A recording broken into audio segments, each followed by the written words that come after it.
Today, I'm about 20 miles from where I live. I'm in a little seaside village whose real name is Llandrillo and Rhos, but it's better known to tourists as Rhos-on-Sea.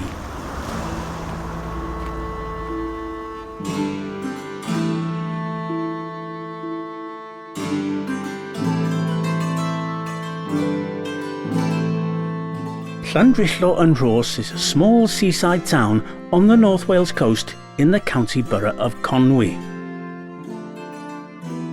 Still a popular seaside resort, it's a busy little community full of charming shops and cafes.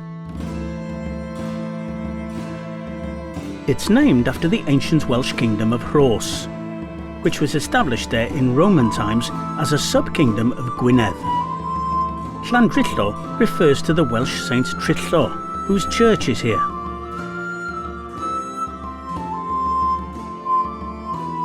Amongst the ancient buildings here is Rhos-on-Sea, which means Monk's Heath. Back in the 13th century, this was a fishing centre for Cistercian monks from Aberconwy Abbey.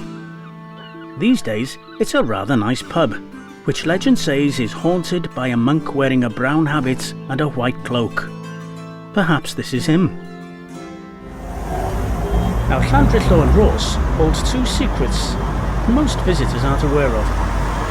The first one is just down here.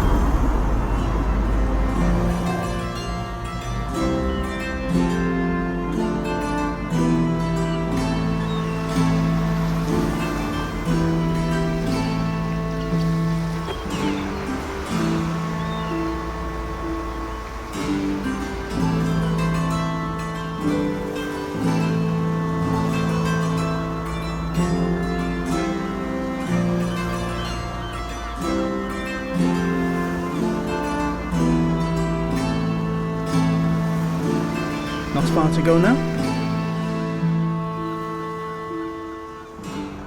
The first secret is tucked away out of view behind this bank.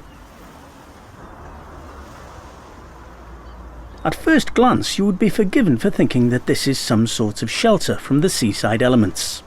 But in fact, it's a church. The smallest church in Britain, in fact. The first church founded here by St. Trillo. This place is tiny. Come and see.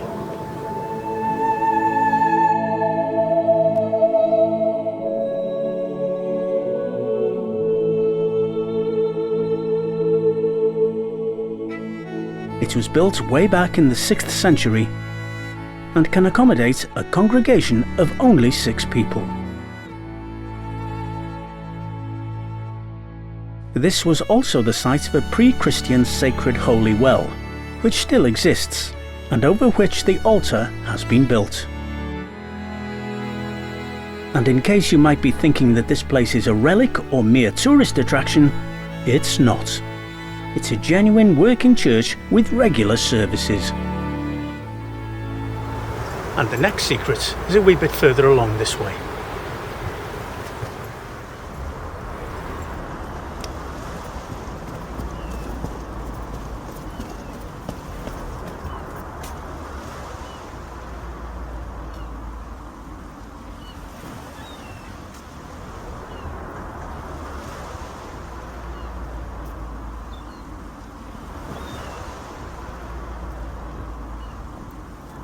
Little impromptu Welsh lesson for you here. Rhybydd, cadwch oddi ar y creigiau. Caution, keep off the rocks.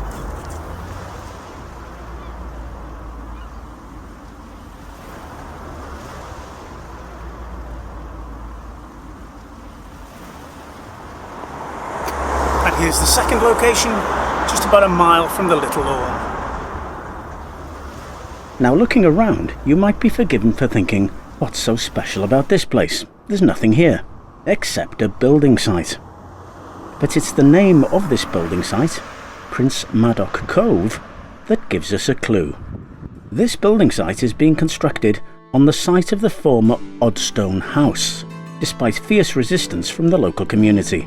Its driveway was said to be built on the remains of a 1,000-year-old quayside from which the Welsh prince Madoc ab Owain Gwynedd and his brother Rhydyd took 2 ships, the Gorn Gwynant and the Pedyr Sant, and sailed away in 1170 to discover America over 300 years before Columbus.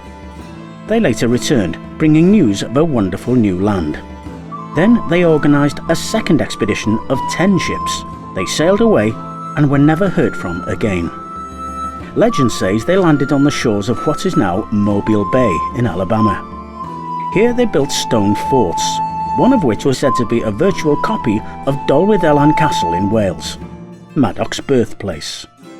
George Catlin, a 19th century painter who lived among Native American tribes for 8 years, declared that he had discovered the descendants of Madoc's expedition. He said that they had lived among and integrated with the Native American tribe of Mandans, and had done so for generations, until these 2 cultures became indistinguishable. It was also noted that the Welsh and Mandan languages were so similar that Mandans easily responded when spoken to in Welsh. In 1782, Cherokee chief Oconostota told a tale about the Welsh who had once crossed the Great Water and landed near the river mouth in Mobile Bay.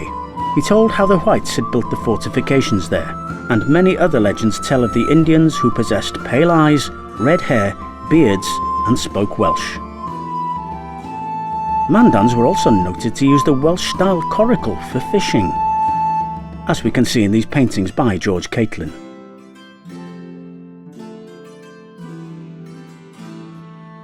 So, is it true?